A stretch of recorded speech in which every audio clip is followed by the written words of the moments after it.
Okay, so I'm done with school and I'm at that crossroad of deciding if I go to the path of passion or I go into the path of career. When I mean passion, career, the reason why it's separate is because sometimes what your passion is might not be necessarily what you studied in school, and then in my case, what I studied in the school doesn't necessarily mean I wasn't passionate about it or I didn't like what I was studying, basically. But, or should I say talent? I don't know if it's talent, and I don't know how to separate it. But basically, from how me I'm like separating the whole thing. So let me just make it easier by telling you what my passion is and what I studied, which most likely will be my career path. Yeah. So I have passion in dance. I love to dance. Anybody that knows me knows that I love to dance. I might not be the best dancer out there, but I don't know, it's just who I am, and it's something that I don't think I'm going to let go anytime soon. Yeah. So then career for most people don't know too. Most people who maybe know me as a dancer might not know that I'm an architect. I studied architecture. I have my master's degree. Yeah, but so yeah, and don't get it twisted. I love architecture. I'm passionate about it. If anything, I think the architecture they practice here in Nigeria is not yet to the level at which I want it to be, because I like my architecture to be mixed with technology and like smart houses basically, and that is not yet rampant here. So let me say here. What the fuck? That's by the way. Okay, so yeah, I've told you what my passion is. I have passion in other little things around dance. Like I like to sing. I don't think my voice is good, but yeah, I like to sing. Then maybe acting a little bit. So I think growing up, I've always seen myself as that what they call it, is it triple threat or what they call it? Like, okay, yeah, dance is my focal point, but then there's singing and there's acting and there's just all around it basically. And I saw myself that even if I was going to be acting, I'm going to be acting like all these musicals, like Hannah Montana, High School Musicals, kind of, you know, chic. But Nigerian and Nollywood, they are not there yet. So who knows, I might decide to start up something by myself and figure it out. But yeah, that's that part. And then there's the career part, which is the architecture. So now why I'm lost in this two crossroads is because, so my focal point is dance here, and so far with all the research I've been able to do, I've not really seen a, should I say, is a fixed plan or a fixed road that okay, if you go down this path you'll be able to, in fact I don't know, yeah, you'll be able to make money. There are a lot of people making madass money from dance here, but I think for me as a person, I'm looking for what is that thing that would make me a billionaire. Do you understand? So I've been asking myself, can dance, you know, rescue me from this rat race? I don't know. So but I don't see myself giving up on dance basically. I might just do it, but not for the money. That I haven't figured out yet. Okay, so moving on, opportunity to introduce a third one. I know I did mention passion, career. Then there's a third one, which is business. And with the way my life is going, I might end up on this third part, because even though it's the part that I most dread, I don't like it. I'm not a business person. I don't know. But the reason why this business part is coming to play is because I think I've tried career, which is I've tried 9 to 5 jobs, and I'm not sure I'm 9 to 5 kind of person. I'm more of a creative person. I don't know if I need my space. I just need a certain level of freedom to be able to express myself. and I don't know, 9 to 5 job has a way of boxing you in. I don't want to say the usual everybody's reason for not wanting 9 to 5 job, because it will sound like you just want to be lazy, or you just want to be, I don't know, but there's just something about it. Anybody that knew me when I was doing my IT will know that I don't know, I just couldn't cope. A lot of times I'll get to work, I'll change from shoe to slippers, I'll put my leg on the chair, like the way Avatar like sits, and cross my leg, because I don't know, I was just reckless, like sorry, that's just say reckless. I was just restless. Like having to sit down. I think my number one problem is sitting down at one place for a long time. So I don't know how I'm going to have a 9 to 5 job and sit down at one place for a long time. Like that sitting down at one place for a long time is like I'll just start having headache, and my head will just go boom. So I really don't know how to explain this. I just know that I'm not sure this thing is for me. I'm not saying along my journey in life I'm not going to do a 9 to 5 job at some point if I need to do it to survive for the meantime. But if I do it, there's going to be an escape plan for, okay, you do it for this social amount of months or social amount of years, and then this is the escape plan. I don't see myself doing it for a like really long time, because I don't know. It just feels like the moment I sign up for a 9 to 5 job, if this was my lifespan, then it just starts going down. I don't know. I don't know if it's a mindset thing, but that's basically how I feel.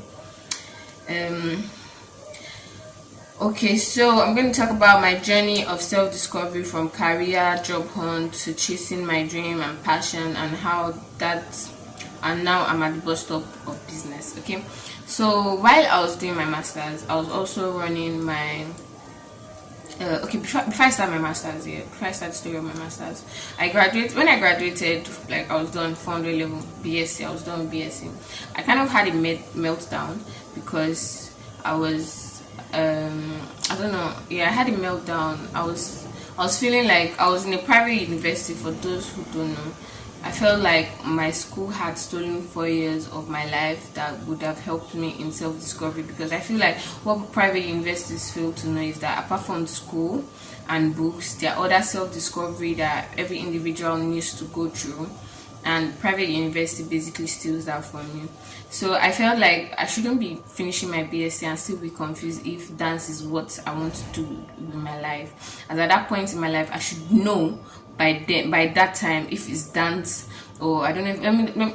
Let me not just say dance. Let me say by that time in my life, I should know if it's the entertainment industry I want to be in, or if it's the architecture I studied I want to do, or I want to find a way to combine both. So I was graduating with BSc, and I was still very confused, because unlike most people, it's very easy for them to make, like, there are some already like set down rules in this life that before you start like thinking too much, you already know what to do. Get a job, do NYSC, get married, all those like straightforward kind of thing. It doesn't come natural to me, and I don't like to force it. So if I'm not feeling something, even though it feels like I'm at that stage of doing it, if it doesn't come natural to me, I don't just like to force it, basically. While running my masters, I was also taking a professional dance course at Dancedale in Lagos, high school in Lagos, Caleb University, in case I've not mentioned my university. I don't know if that matters, but yeah, Caleb University. And then I was running my professional dance course at Dancedale. Yeah, so there are actually a lot of background noises, and I'm hoping it doesn't enter this video, but in case it does, please just bear with me. Okay, so I finished my masters, and I was a lot more, I think, to an extent there was a lot more self-discovery that had gone into play in my life. So basically, there was just something about not being around, not doing other things that were not necessarily academics, that helped me, basically, and I don't know, helped in my self-confidence too, I guess. And yeah, so now on the part of So I finished my master's here, and I finished my master's. I wrote my master's exam, I think, around July 2020. Even in the midst of all those COVID, we did online classes. I guess that's the benefit of private universities. So in case you are already saying private university, blah blah blah, it has its pros and cons. So pick your choice wisely. So I was done. I think July. I think July ending. I don't know if it entered August. Yeah, I'm not sure. Then by I think October we did our graduation and convocation or whatever they call it, basically. And our convocation was online. So yeah. Okay. So from that July, I'd applied for a job. I was actually, a part of me was praying for like a part-time job or a work from home kind of situation, but as at that month of July, I was broke. So I was like, you know what, at this point I'm just going to apply. Even if it's full-time, I'm just going to do it because I need money and all that. And then I did apply, and the job I got was, should I say, stay-at-home job. But it was not. If it was a stay-at-home job that was paying me regularly, like every month, that would have been cool. But it was a contract-based job, so it was. God, what's that sound? Can these people just stop? Okay. Okay, so it was a contract job that was based on when there's a project, and get paid and everything. I'm gonna kill these people. Okay, so it was a contract job based on when there's a project. So we did work on a lot of projects, but anybody who knows the architectural industry, I don't know if I say industry, would know that things are not really straightforward like that. People can come to you and be all gingered up and stopping you for designs and everything, and then when you do all that, when it's time for them to drop money for execution, then they start telling you things like, we'll get back to you, the money I don't know, they'll try come up with reasons and they'll keep pushing it, basically. So that was what was happening. I don't know if it was because that was the year there was COVID, so things were hard. People were not trying to release so much money to do projects. They were trying to save up money to survive, I guess. I don't know. Then I think towards, God, I'm going to kill these people. There's no way you guys are not hearing this background noise. Shit. Okay, so then I got another one. That one was even, I don't know if I should call it a contract, basically. But we had like an agreement, unlike the first one where I get to pick how much I charge. I'm charging for each project. The second one was, there was already a fixed price, and in that fixed price there was a percentage coming to my head. That one, as fast as it came, kind of died. None of these two jobs have I said I've quitted in a way. So anytime there's a job, you can reach out to me and let's see. But that second one, because the percentage that's supposed to even come to my head is a very small money, so it's not. If it was a situation where there was constantly job coming in, I might not, the small money would amount to something. But the fact that it takes so long for a job to come in, that's just scrap that. Then I found a friend who was going into the furniture business, and the person was really speaking partnership and everything at the beginning, and I followed because I wanted to learn, and that's where the business part comes in. So this person was trying to start up his own like furniture business and all that, and then I would follow him to the factory workshop, and I realized that okay, I think I don't know, let me not use the word passion but I kind of was picking interest in it, and I'm like, I can do this whole furniture. And then I could, since I'm a girl, I could, not necessarily because I'm a girl, but obviously I could go with the approach of interior design kind of vibe and embrace the whole furniture industry or business, I don't know. So December goes by, and then January, where we're supposed to actually start working on our partnership and make it documented and make it legal, he now comes with the fact that he can, like, he basically changed his mind from the whole partnership thing. I'm like, okay, so cool. So I'm at that crossroad of I think I'm going to have to start my own. Yeah, that's the business part. Now the fuck up is that I don't know shit about running a business, and from what I've seen, what would really make this business work is if I have if my marketing skills is top notch. And in fact, that is what is that marketing. That's the reason why I don't like business. I don't like to I don't know if it's convince people. If I'm going to do business, I want to have a product that speaks for itself. So, and not just even speaks for itself, that people have a need for. So, like, even if I sit in my house, people will come to me. All I have to do is, do the exchange and everything. That marketing part, I hate it. It's not my, I don't know how to explain it, but this, even because my mom sells things. And growing up, when she would ask us to help her at the shop and everything, one thing I hate is that trying to, especially customers that don't know what they want, and then now I have to convince you why you need to go for this or why you need to buy this. Now just come, know what you want, and I'll give you what you want, and you go. So, but that's by the way. So I would have to really reorientate my mind about this whole marketing thing, do a lot of research about marketing, about running a business, and see if I can pull it off. If I find a 9-to-5 job that keeps me sane while I do all this background research, studying, and everything, cool. So don't think I hate 9-to-5 job or something, but I kind of hate it. But do we have a choice? Yes. So I used to have this mindset where I felt like there's just going to be that one thing that I'm going to discover that brings, I don't know if it's mindstorming idea that is going to bring me millions in like 3 months. It's possible, there probably is out there, but I feel like if I go with that mindset of in 3 months I should be earning 1 million, 2 million, maybe that's that's the reason why it's not work. But I should just go. Or wherever I feel, if I feel like, okay, this furniture business is, I'm going to be able to pull it, I should not go with that mindset. I should just keep pushing, and maybe one day we'll be talking billions, not even just millions. But that's the way. That's by the way.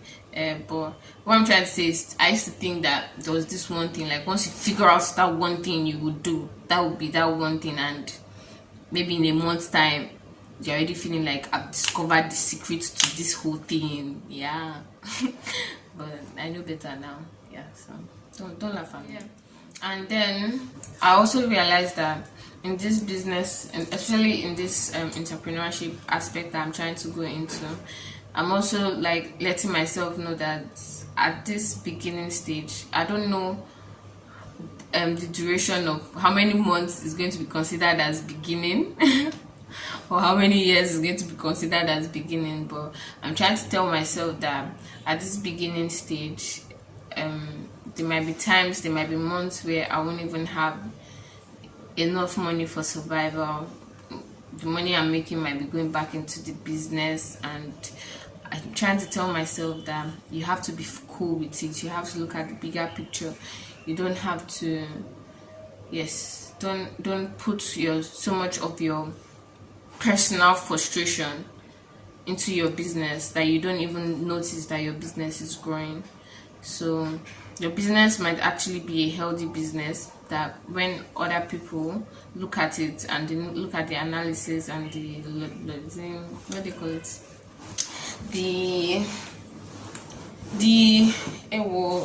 English used to embarrass me, I'm very sorry, but they look at everything, the way you're running your business, and they're like, wow, you're actually doing well. But when you look at your life personally, you probably have cut down eating from 3 times a day to 2 times, and now you're probably eating once a day just so that your business can keep running. And you're like, my personal life doesn't feel like my business is making sense. So but I want to get to that point where I know that my personal life is my personal life, my business is my business, and then they'll get to a point where my business is so healthy that it can reflect on my personal life. But I should not put that pressure on my business, that if my business is not reflecting on my personal life at that beginning stage, is a sign that my business is unhealthy.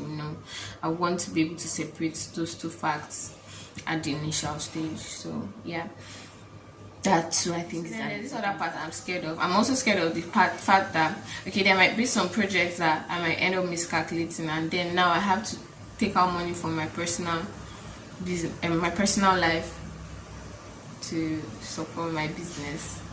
And my personal life, okay.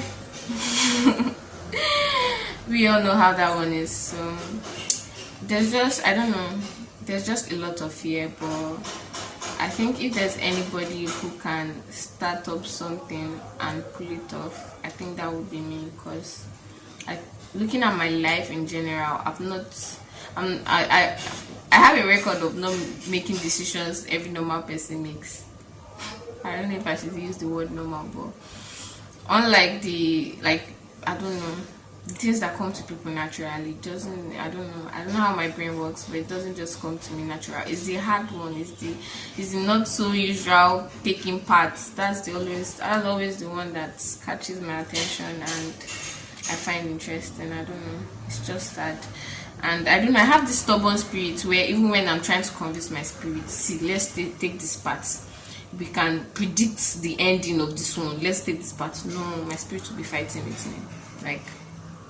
So now, thanks to my spirit, I have to take the unusual parts and hope that I figure it out, because the risks involved, the chances is just really high, and I'm constantly asking myself, can I pull this through? Can I do this, basically? And I don't know if I'm good enough, but I hope I build my self-confidence. I learn all the things that I need to learn so I don't make stupid mistakes. But that's basically it. The hardest thing in this whole starting my own business for me has been, what is your business name going to be? That shit sounds very simple, but it could be because whatever name you pick, you feel like that's going to be what is going to represent you. And then after you even come up with a name, what's up, okay, so what is the scope of your service here?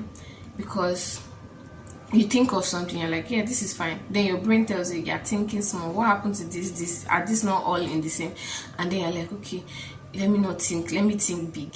Then you think big, and then your brain tells you again that you're thinking too big. Won't you start small? Won't you focus on one? Then as time goes, you grow and you keep adding to it.